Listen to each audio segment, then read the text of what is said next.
Hey, what's up guys, Havoc616 here. This video is aimed at people who want to take their gameplay to the next level and increase their efficiency. A lot of things I described in this video can be done solo, but often work better in a team environment. I'll be using our team and our goals for Betrayal as examples. Goals. So the first thing you should ask yourself or your team is, what is the goal? Is it to make a ton of currency, race to 100, delve as deep as possible, or something else? One of our goals for Betrayal is to reach level 100 in under 30 hours from league start. Now that we have a goal, we work backwards to figure out our plan of attack. One way to help organize your thoughts is a problem plus solution tree. Problem: we want to hit level 100 in under 30 hours from league start.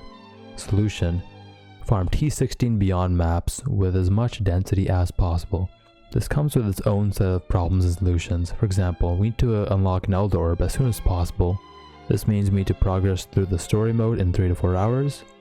We need builds that can blaze through Atlas completion, and we need a boss killer for tough map bosses, Shaper and Uber Elder. Furthermore, we need a method to generate currency to buy gear upgrades and super expensive items such as Headhunter, fund ongoing costs such as Sextants, Chisels, Scarabs, and Xanamods, and spend 12C on average each map just to roll beyond since it is not available as a Xanamod.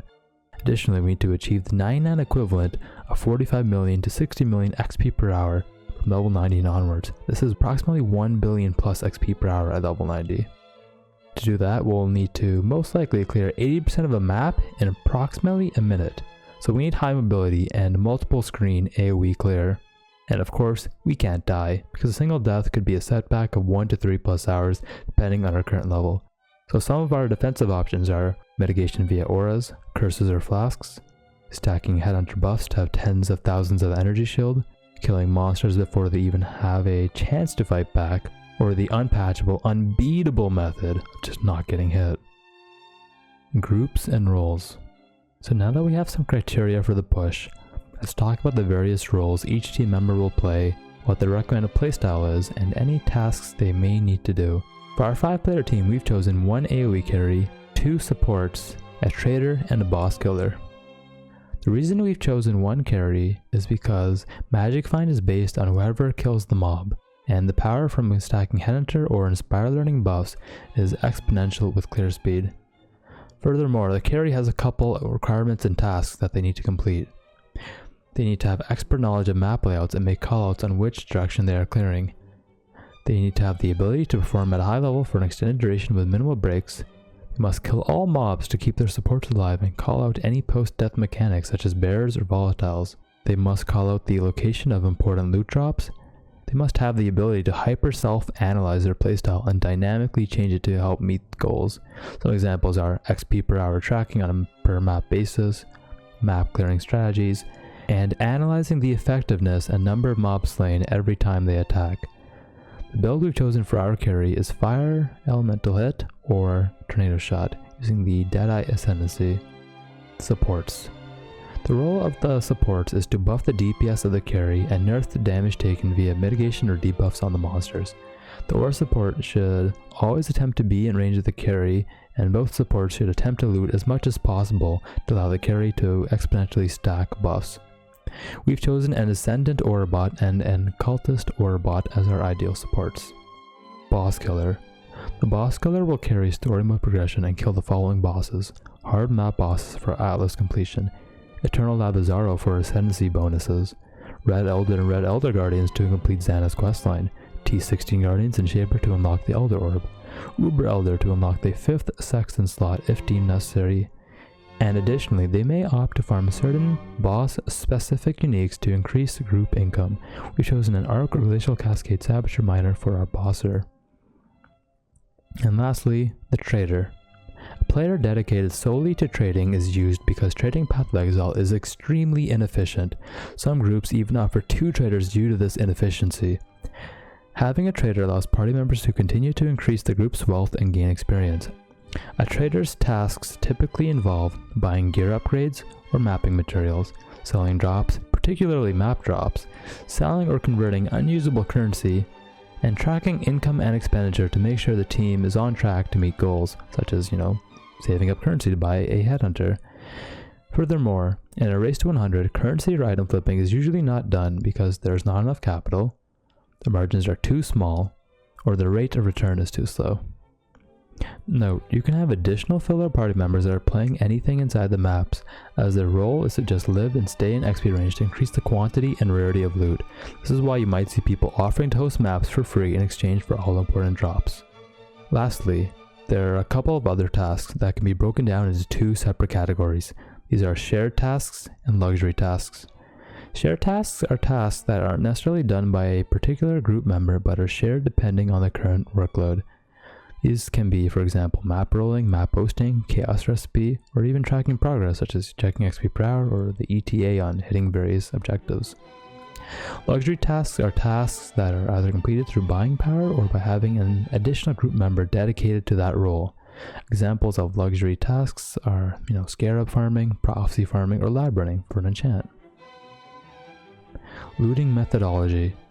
Drops can be broken down into the following categories: maps, currency, items, and chaos recipe materials. A single player should be responsible for only one major category but can take two if needed. As clear speed increases and more valuable drops are available, players should stop picking up small drops such as rares, low of a currency, or even 6 sockets. The idea is time wasted on looting small drops could have been used to obtain more valuable drops at a higher frequency. Furthermore, this can be extended to the carry, who doesn't loot anything in ideal scenarios to maximize clear speed and loot acquisition via on-kill buffs. It's very important that everyone has a strict loot filter, depending on what they're supposed to be looting. Gearing methodology. I'm going to cover the section broadly as there are just way too many variables to be picked every single scenario.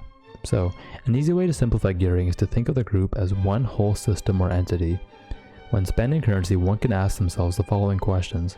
Is this the best upgrade for the group, clear speed, or income generation at this point in time? How will this affect our buying power for future purchases, and how will this item's price change with time? Mapping stages. There are typically 3 mapping stages. 99.99% of groups will typically only reach stage 2, whereas solo players get to enjoy the fruits of stage 3. Stage 1, Atlas completion. The goal in this stage is to complete a desired atlas as quickly as possible. Our team's goal this league is to complete Xana's questline for the Elder Orb by the 15-hour mark of the league. Furthermore, we will attempt to have all T1 to T14 map bonuses and unique map bonuses completed to run a single shaped T15 and an Eldered T16 map. Stage 2, Group Farming. During this stage, the group will be farming their desired maps while continuing to upgrade the Atlas bonus. Early on, having enough magic find and a large enough party will usually allow self-sustain on map rolling currency.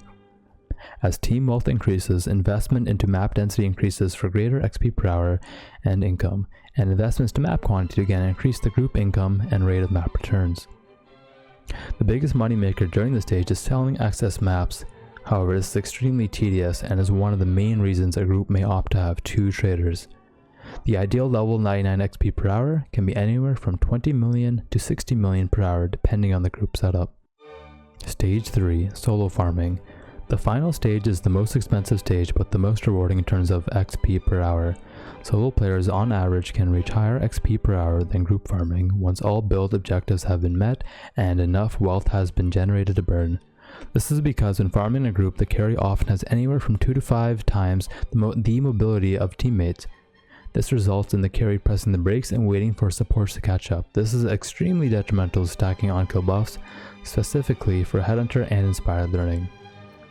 However, when farming solo, the carry is free to go as fast as possible and allow their delayed damage, such as Herald of Ash Burn or Ignite Prolapse, to have maximum impact on beyond mobs.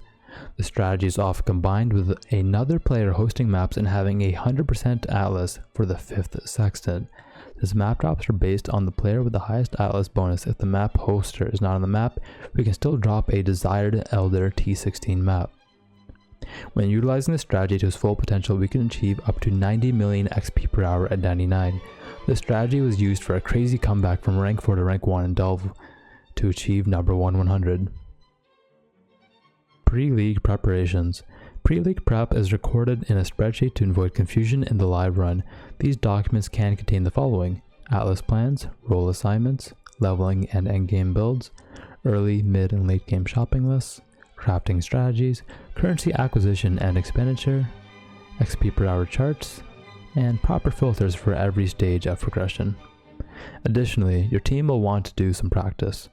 Practice can consist of story mode progression, atlas progression, group farming, and solo farming. Execution. Be well rested before the league starts to ensure top performance.